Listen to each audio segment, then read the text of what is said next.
السلام علیکم ورحمۃ اللہ وبرکاتہ۔ بسم اللہ الرحمن الرحیم۔ بیوی کا چہرہ اتنا روشن تھا، وہ کچھ پڑھ رہی تھی، اس کی آواز میرے کانوں میں آ رہی تھی۔ میں ابھی اس چیز کے بارے میں سوچ ہی رہا تھا جب وہ میرے پاس آئی اور بولی کہ یہ سجدہ شکر تھا، پر میں جو اپنی سوچوں کی الگ دنیا میں گم تھا، ابھی یہی نہیں بول پا رہا تھا کہ جو قیمتی چیز بستر پر پڑی تھی وہ کیا تھی۔ میری بیوی ایسے فرش پر کیوں بیٹھی تھی اور یہ سب کیا کر رہی تھی؟ ایسا تو میں نے کافی فلموں میں دیکھا تھا۔ مجھے تو لگ رہا تھا کہ جس عورت سے میرا نکاح ہوا ہے وہ کوئی عام عورت نہیں بلکہ وہ تو کوئی جادوگرنی ہے۔ بیوی کی آواز نے ایک اور کشمکش میں ڈال دیا جب وہ مجھ سے بولی کہ آپ بھی سجدہ شکر کریں، آج ایک خاص رات ہے اور دیکھیں اس خاص رات میں آج ہمارے ساتھ کیا ہو۔ اللہ تعالیٰ نے ہم دونوں کو ملا دیا، پر میرے ڈر اور خوف سے یہ حالت تھی کہ مجھ سے اٹھا نہیں جا رہا تھا۔ میرے ہاتھ کانپ رہے تھے۔ کچھ دیر پہلے مجھے ایسا محسوس ہو رہا تھا جیسے مجھے بیوی کی خاموش آوازیں سنائی دے رہی ہیں یا مجھے اس کے ہونٹ ہلتے نظر آتے۔ مجھ پر ایک عجیب سی کپ کپی طاری تھی، پر پھر بھی میں نے خود کو حوصلہ دیا اور بستر پر بیٹھا ہی تھا۔ پھر میری نظر میرے بستر کے ساتھ ایک اور چیز پر پڑی تھی۔ وہ چیز کوئی عام چیز نہیں لگ رہی تھی۔ میری بیوی بار بار محبت بھری نگاہوں سے اسے دیکھے جا رہی تھی۔ کبھی بیوی میری طرف دیکھتی، کبھی ہونٹ ہلاتی، تو کبھی پیار سے سامنے پڑی چیزوں کی طرف دیکھتی۔ کہنے لگی تھی کہ آج رات بہت خاص ہے، یہ سب کچھ اسی کا ہی تو اہتمام ہے۔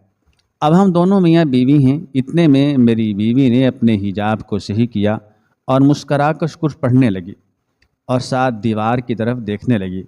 وہ مجھ سے بھی کچھ کہے جا رہی تھی، پر میرا وجود مجھے اس بات کی اجازت نہیں دے رہا تھا کہ میں اس کی باتوں کو توجہ سے سن سکوں۔ ڈر اور خوف بڑھتا جا رہا تھا کہ بیوی کچھ پڑھتے ہوئے واپس آئی اور میرے ہاتھ پر اپنا ہاتھ رکھا اور الفاظ بولے کہ خدا کا شکر ہے اس نے آپ جیسا شریک حیات دیا۔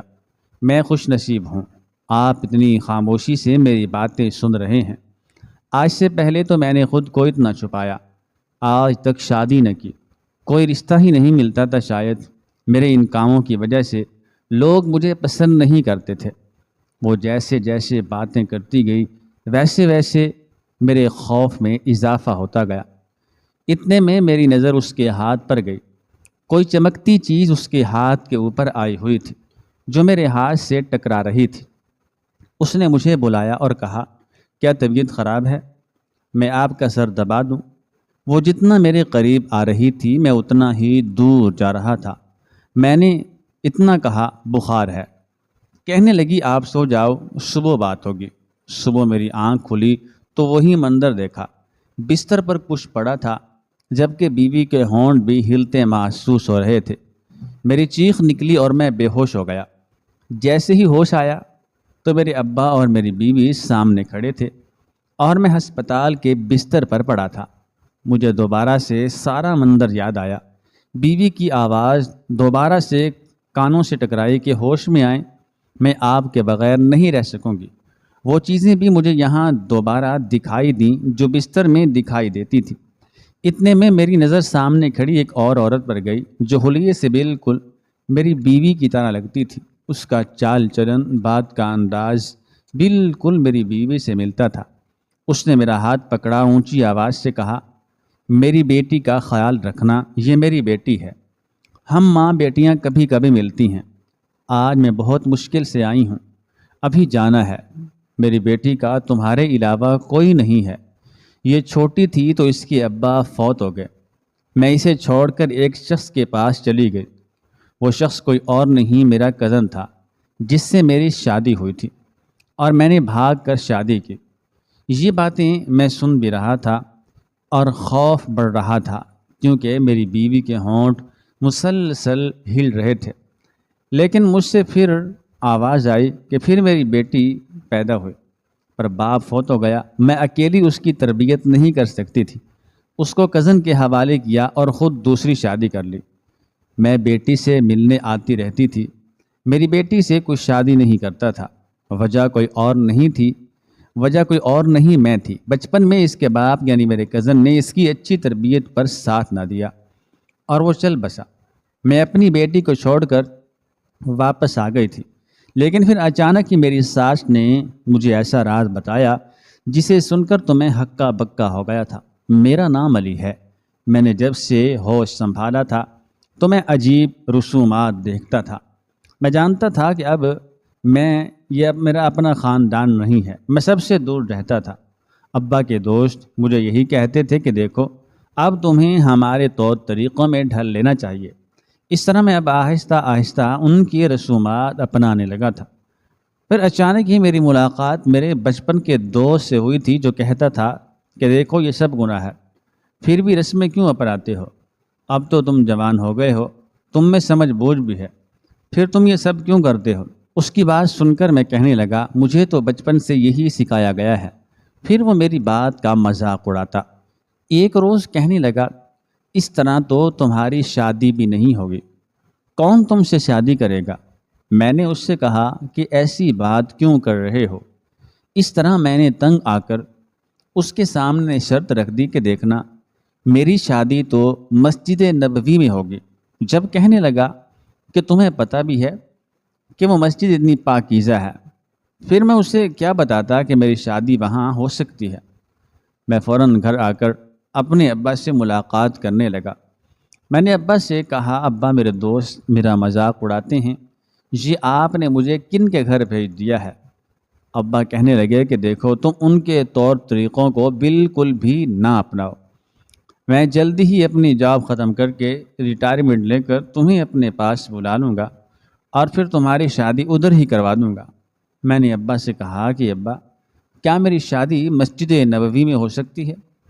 ابا میری بات سن کر خوش ہو گئے تھے، کہنے لگے میرا بیٹا اتنا مذہبی کب سے ہو گیا؟ میں نے ابا سے کہا کہ ابا تو میری ایک ہی خواہش ہے، میں نے اگر شادی کی تو مسجد نبوی میں ہی کروں گا۔ ابا کہنے لگے کہ ہاں بیٹا تمہاری خواہش میں ضرور پوری کروں گا۔ میں نے اپنے دوست کو یہ بات بتائی تو وہ میرا بے بسی کا مذاق اڑانے لگا کہ میں تو بالکل بھی نہیں مانتا کہ تم جیسے انسان کو تو اپنی کوئی بیٹی دے گا ہی نہیں۔ لیکن دن ایسے ہی گزرنے لگے۔ پھر وہ دن آ گیا جب ابا نے مجھے اپنے پاس بلا لیا۔ جیسے ہی ہوائی جہاز میں بیٹھا تو مجھے کافی پیاس لگنے لگی۔ میں نے اپنے ساتھ بیٹھے اس نوجوان سے کہا کیا مجھے پانی مل سکتا ہے؟ پھر وہ نوجوان مجھے دیکھ کر اپنا چہرہ سنجیدہ کر کے پوچھنے لگا کہ کیا تم اس حالت میں پانی پیو گے؟ تم کیسی باتیں کر رہے ہو؟ تم مسلمان ہو؟ میں نے اس سے کہا کہ ہاں میں مسلمان ہوں۔ تو کیا ایک مسلمان دوسرے مسلمان کو پانی نہیں دے سکتا؟ جب وہ کہنے لگا کہ ایسی بات نہیں ہے، کچھ سوچتے ہوئے وہ پھر سے کہنے لگا کہ ابھی تمہیں پانی نہیں مل سکتا، تمہیں پانی آدھے گھنٹے بعد ہی ملے گا۔ تو اس لڑکے سے میں نے کہا کہ کیوں آدھے گھنٹے بعد؟ ایسا کیا ہے جو مجھے ابھی پانی نہیں مل سکتا؟ پھر وہ مجھے گھورنے لگا تھا جیسے میں کوئی پاگل ہوں اور عجیب بات کر رہا ہوں۔ مجھے بہت غصہ آیا تھا کہ مسلمان کا کیا حال ہو گیا ہے۔ مجھے تو وہی گھر اب یاد آنے لگا تھا۔ ابا کے دوست میری کافی مدد کرتے تھے۔ پھر میرا پالا اپنے مذہب کے جتنے لوگوں سے بھی پڑا تھا وہ سبھی ایسے ہی تھے۔ میرے دوست میری بے بسی کا مذاق اڑاتا تھا، مجھ سے یہ کہتا تھا کہ مجھ سے کوئی شادی نہیں کرے گا۔ اب یہ شخص بھی مجھے پانی تک نہیں دے رہا تھا۔ لیکن جیسے ہی آدھا گھنٹہ گزرا تو ہوائی جہاز میں ہر طرف کھانا کھل گیا تھا۔ یہ دیکھ کر مجھے بہت حیرت ہوئی تھی۔ جب وہ شخص کہنے لگا کہ اب تم جی بھر کر پانی پی سکتے ہو، میں اس کی بات پر چونک گیا۔ میں نے اس سے کہا کہ یہ سب کیا ہے؟ لیکن وہ شخص پھر سے مجھے حیرت سے دیکھ کر کہنے لگا کہ تم مسلمان ہو؟ میں نے اس سے کہا کہ ہاں میں مسلمان ہوں۔ میری بات پر وہ میرا مذاق اڑانے لگا اور کہنے لگا کہ تم کہاں جا رہے ہو؟ جب میں نے اس سے کہا کہ میں تو مسجد نبوی جا رہا ہوں، میں وہاں رہنے والا ہوں، کہنے لگا کہ وہاں جا کر کسی سے پوچھ لینا، تمہیں تمہارے سارے سوالوں کے جوابات مل جائیں گے۔ اس کی بات پر میں بہت غصے ہوا، لیکن دل ہی دل میں یہی کہنے لگا کہ ابھی میں اپنے ابا سے مل کر انہیں سب کی شکایت لگاؤں گا۔ میں اپنے ابا سے کافی عرصے سے الگ تھا، وہ بس کبھی کبھی ہی مجھ سے ملنے آتے تھے۔ وہ مجبور تھے، ان کا یہاں کوئی بھی نہیں تھا، تبھی انہوں نے مجھے اپنے دوست کے ہاں بھیج دیا تھا۔ میرا سارا بچپن اسی گھر میں گزرا تھا۔ ان کا دوست مجھ سے بہت محبت کرتا تھا، مگر ان کے بیچ بہت فرق تھا۔ لیکن میرے ابا کے دوست نے کبھی بھی مجھے کسی چیز کی کمی محسوس ہی نہیں ہونے دی۔ لیکن ایک کمی تھی جو میرے اندر تھی، اور اس ایک کمی نے مجھے کافی بدل کر رکھ دیا تھا۔ میں جیسے ہی مدینہ منورہ پہنچا تو میرے ابا مجھے لینے کے لیے آئے ہوئے تھے۔ ان کے چہرے پر بہت زیادہ نور تھا۔ کہنے لگے، چلو آؤ، میں تمہیں اپنے دوست قاری صاحب سے ملواتا ہوں۔ وہ مجھے اپنے دوست کے ہاں لے کر گئے۔ قاری صاحب نے مجھے جیسے ہی دیکھا تو کہنے لگے کہ بیٹا آؤ، میں تمہیں اپنے گھر لے کر جاتا ہوں۔ اس طرح میں وہاں چلا گیا، جب اچانک میرے ابا نے بات چھیڑ دی کہ بیٹا، ان قاری صاحب کی ایک بیٹی ہے، اب میں تمہاری شادی اسی سے کرواؤں گا۔ تم ہی چاہتے تھے نا کہ تمہاری شادی مسجد نبوی میں ہو، اب تمہارا نکاح اس عورت کے ساتھ مسجد نبوی میں ہی ہوگا۔ میں یہ سن کر تو خوشی سے اچھل پڑا تھا، پر قاری صاحب کو دیکھ کر میں نے خود کو سنبھالا۔ اس طرح کچھ دیر بعد ہی میرا نکاح قاری صاحب کی بیٹی سے ہو گیا، جسے میں نے ابھی تک نہیں دیکھا تھا۔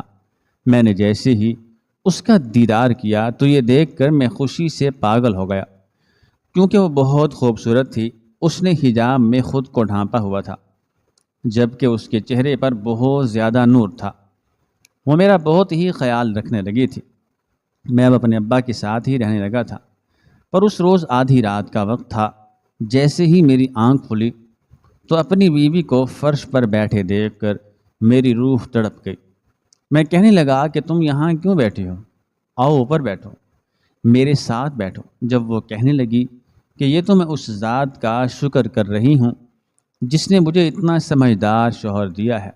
میں نے اس سے کہا، یہ شکر تو تم بیڈ پر بیٹھ کر بھی کر سکتی ہو۔ میری بات پر وہ مسکرا دی۔ جب میری نظر اس کے ہاتھ پر گئی، اس کے ہاتھ پر ایک چیز پڑی تھی۔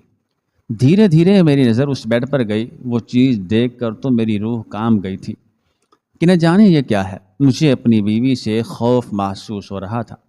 میں ایک ہی دم اس سے پیچھے ہو گیا، اس سے کہنے لگا، میرے قریب مت آؤ۔ جب وہ کہنے لگی کہ کیا ہو گیا ہے؟ یہ سب تو اس ذات کا شکر ہے، آپ کو بھی یہ شکر کرنا چاہیے۔ میں نے اس سے کہا کہ نہیں، میں یہ نہیں کروں گا۔ پھر بیوی نے مجھے زبردستی اپنے ساتھ بٹھا لیا۔ میں اس جگہ بیٹھ گیا تھا، لیکن جو بیوی مجھے کرنے کا کہہ رہی تھی، مجھ سے وہ کچھ بھی نہیں ہو پا رہا تھا۔ اچانک ہی بیوی نے کچھ پڑھا اور مجھ پر پھونکنے لگ گئی تھی۔ یہ دیکھ کر میری روح فنا ہو گئی تھی کہ نہ جانے وہ یہ حرکتیں کیوں کر رہی ہے۔ میں اس سے کہنے لگا کہ دیکھو، یہ سب مت کرو، یہ توہم پرستی ہے۔ وہ ایک ہی لمحے کو ساکت ہو گئی تھی۔ کہنے لگی تھی کہ آپ کو کیا ہو گیا ہے؟ مجھے تو لگ ہی نہیں رہا کہ آپ ان انسان کے بیٹے ہیں جو مسجد نبوی میں رہتے ہیں، جن کا سارا عرصہ مسجد نبوی میں گزرا ہے۔ میں بہت شرمندہ ہوا تھا اور میں کہنے لگا کہ مجھے نہیں پتا تھا کہ میری بیوی ایسی ہوگی۔ میں تو پہلی نظر پہ تم پر فدا ہو گیا تھا۔ وہ کہنے لگی کہ دیکھو، اس کام میں بہت سکون ہے، اس عمل سے سب کچھ ٹھیک ہو جاتا ہے، اور ہم تو یہ کام رات کے وقت کر رہے ہیں، کسی کو بھی پتہ نہیں چلے گا۔ پر آپ کو اس سے جھجک کیوں ہے؟ میں تو آپ کی بیوی ہوں۔ اس کی بات پر میرے چہرے پر پسینہ چھا گیا تھا۔ مجھے تو ابھی بھی یقین نہیں آ رہا تھا کہ میری بیوی یہ سب کرتی ہے۔ میں سامنے اس چیز کو بار بار دیکھ رہا تھا جس سے مجھے عجیب سی گھبراہٹ ہو رہی تھی۔ زندگی میں پہلی دفعہ ہی تو میں نے وہ چیز دیکھی تھی۔ جب کہ اب میں اپنی بیوی کو دیکھ رہا تھا، بیوی نے میرے سر پر ہاتھ رکھا اور کہنے لگی کہ لگتا ہے کہ آپ کو بہت تیز بخار ہو رہا ہے۔ پھر اگلے ہی پل اس کے ہاتھ میں وہ چیز دیکھ کر میری روح فنا ہو گئی تھی۔ ابھی بھی اس کے ہونٹ ہل رہے تھے، جبکہ وہ ویسے ہی میرے قریب آ رہی تھی۔ اس سے پہلے کہ وہ میرے مزید قریب آتی، جب میرا وجود بے جان ہو گیا اور میں بے ہوش ہو گیا۔ مجھے جیسے ہی ہوش آیا تو بیوی یہی صدائیں لگا رہی تھی کہ اٹھ جائیں نا، آپ کے بغیر میں نہیں جی سکتی۔ میں نے ساری زندگی ایک ایسے شوہر کے خواب دیکھے تھے جو پل پل میرا ساتھ دے، اور جب وہ خواب پورے بھی ہو گئے اور میری شادی ایک ایسے ابا کے بیٹے سے ہوئی جن کی ساری زندگی مسجد نبوی میں گزری ہے، تو پھر اچانک سے آپ کو یہ کیا ہو گیا؟ اس کی باتیں سن کر میں اسے دیکھنے لگا۔ جب اچانک میری نظر سامنے گئی، وہ میری ساس تھی۔ میری ساس کہنے لگی کہ میں جانتی ہوں میری بیوی کافی نیک ہے، وہ کافی دیندار ہے، تبھی مجھے ایسا خدشہ لگتا تھا کہ کوئی بھی اسے شادی نہیں کرے گا، کیونکہ آج کل کے زمانے میں کون دیندار لڑکیوں کو اپناتا ہے۔ ان کی بات سن کر تو میں چونک ہی گیا تھا۔ میں پھر سے اپنی بیوی کی جانب دیکھنے لگا جس کا چہرہ پر نور تھا۔ میری ساس کہنے لگی کہ غلطی میری ہی ہے جو میں نے اپنی بیٹی پر توجہ نہ دی۔ اب میں جان گیا تھا کہ جو قاری صاحب تھے وہ میری بیوی کے خالو تھے۔ میری ساس کہنے لگی کہ میری بیٹی مدرسے میں پڑھنے لگی تھی اور ذکر الہی میں اس کے ہونٹ ہلتے رہتے تھے۔ اسے نبی صلی اللہ علیہ وآلہ وسلم سے عشق تھا۔ یہ دعا کرتی تھی کہ ایسے شخص سے شادی ہو جو اسے سنے، اسے سمجھے اور اللہ کے ساتھ اس کا تعلق بھی مضبوط ہو۔ تسبیحات اور قرآن پاک اس کے بستر کے قریب ہوتے تھے۔ یہ سن کر مجھے جھٹکا سا لگا کہ میں جو سمجھ رہا تھا وہ کوئی ایسی ویسی چیز ہے، یہ منتر نہیں تھا بلکہ ذکر الہی تھا۔ وہ نبی کی محبت تھی، وہ قیمتی چیز تسبیح تھی جو بستر پر پڑی تھی، وہ قرآن پاک تھا جو بستر کے ساتھ تھا اور سامنے دیوار پر قل لگے تھے۔ یہ تصور کر کے شرم سے میں چور ہو گیا تھا کہ میں کیسا انسان تھا، پھر میں کیا کرتا۔ میں جس گھر گیا تھا وہ گھر ایک ہندو مذہب کے لوگوں کا تھا۔ وہاں ہر طرف پوجا ہی کی جاتی تھی۔ ان کی ساری رسومات ہم لوگوں سے الگ تھیں۔ جب ہی بچپن سے ہی ابا کے اس دوست نے مجھے اپنے ساتھ لگا لیا تھا۔ میں جب تک ان کا ساتھ نہ دیتا تو مجھے ایسا ہی لگتا تھا جیسے میں اس گھر میں مفت میں رہ رہا ہوں۔ تبھی میں اب ہر عبادت میں ان کا ساتھ دیتا تھا، جبکہ اب میں اپنے مذہب سے اتنا دور ہو گیا تھا کہ مجھے تو کچھ پتہ بھی نہیں چلتا تھا۔ میرے مذہب کے مسلمان لوگ مجھ سے نماز اور روزے کی باتیں کرتے تو میں ان کا چہرہ دیکھنے لگ جاتا تھا۔ مجھے تو اس بات کا بھی علم نہیں تھا۔ مجھے تو اپنے ابا سے پوچھتے ہوئے بھی شرم آتی تھی کہ وہ کیا سوچیں گے کہ میں مذہب سے اتنا دور ہو گیا ہوں۔ اس روز ایئرپورٹ پر میں نے جس شخص سے پانی مانگا تھا، اس شخص نے بھی مجھے نہ بتایا کہ رمضان کا مہینہ چل رہا ہے اور میں بے شرموں کی طرح اس سے پانی مانگ رہا تھا۔ وہ بھی میرے بارے میں کیا سوچ رہا ہوگا۔ اب میں بہت شرمندہ ہو گیا تھا۔ پھر میں جان گیا تھا کہ میری بیوی ایک نیک اور دیندار ہے۔ مجھے تو اپنی قسمت پر رشک ہونا چاہیے تھا۔ میں نے اپنی بیوی کا ہاتھ پکڑا اور بتایا کہ میں ایک مذہبی گھرانے میں پیدا ہوا تھا۔ حادثے میں سب کا انتقال ہو گیا اور میرے والد بچ گئے۔ مجھے اپنے ہندو دوست کے پاس چھوڑ کر وہ مسجد نبوی آ گئے۔ میں آہستہ آہستہ ان سب رسومات کا عادی ہو گیا تھا اور اپنے مذہب سے میں بہت دور ہو گیا تھا۔ میں جس اسکول جاتا تھا وہ بھی ہندو والا تھا، تبھی مجھے اسلام کا علم نہیں تھا۔ میں جب بھی لوگوں کو نماز پڑھتے دیکھتا تھا تو مجھے ایسا لگتا تھا کہ یہ ایک قسم کی ورزش ہے جو لوگ کر رہے ہیں، لیکن شرم کے مارے میں کسی سے پوچھ بھی نہیں سکتا تھا۔ میں جس سے بھی پوچھتا تھا تو وہ میرا مذاق اڑاتا تھا کہ تم تو یہی سوچو گے کیونکہ تم اس گھر میں جو ہو، تم ایک گناہ گار انسان ہو۔ یہی سوچ کر میں سب سے یہی کہتا کہ دیکھنا، میں مسجد نبوی صلی اللہ علیہ وسلم جاؤں گا، کیونکہ مجھے اتنا تو پتہ تھا کہ میرے ابا مسجد نبوی میں ہوتے ہیں۔ میں کسی بھی طریقے سے مسجد نبوی پہنچ جاؤں گا۔ لوگ تو میری شادی پر بھی میرا مذاق اڑاتے تھے کہ کوئی تمہیں اپنی بیٹی نہیں دے گا کیونکہ تم مذہب سے کوسوں دور ہو۔ پھر میں ان سب کو فخر سے کہتا تھا کہ دیکھنا، میں اپنا نکاح مسجد نبوی میں ہی کروں گا۔ تبھی ابا سے بھی یہی بات کرتا تھا۔ اس رات جب تم نماز پڑھ رہی تھی اور جائے نماز پر بیٹھی تھی تو مجھے ایسا لگا جیسے نہ جانے تمہیں کیا ہو گیا ہے۔ تبھی میں تم سے کہہ رہا تھا کہ یہ سجدہ شکر تو تم بیڈ پر بھی کر سکتی تھی، لیکن جیسے ہی میں نے بیڈ پر قرآن مجید پڑھا دیکھا تو میری روح ہل گئی تھی۔ کیونکہ میں نے کبھی بھی اس پاکیزہ کتاب کو دیکھا تک نہیں تھا۔ مجھے ایسا لگ رہا تھا جیسے یہ کوئی معمولی سی کتاب ہے۔ میں نے جیسے ہی تمہارے ہونٹ ہلتے دیکھے تو مجھے لگا جیسے تم منتر پڑھ رہی ہو۔ مجھے تم پر شک ہونے لگا تھا کہ کہیں تم جادو وغیرہ نہ کر رہی ہو، کیونکہ تمہارے ہونٹ ہل رہے تھے اور تم مجھے بار بار پھونک رہی تھی۔ یہ سب تو میں نے بس جادو کی حد تک ہی دیکھا ہوا تھا، مجھے کہاں معلوم تھا کہ عبادات بھی ایسی ہی ہوتی ہیں۔ یوں میں ڈر گیا تھا اور بے ہوش ہو گیا۔ میری بیوی نے جیسے ہی میری باتیں سنی تو اس نے میرا ہاتھ تھاما اور بولی کہ فکر مت کریں، آپ بدقسمت انسان نہیں ہو، بلکہ آپ بہت ہی خوش قسمت انسان ہو کہ آپ کو دین پر چلنے کا موقع مل رہا ہے۔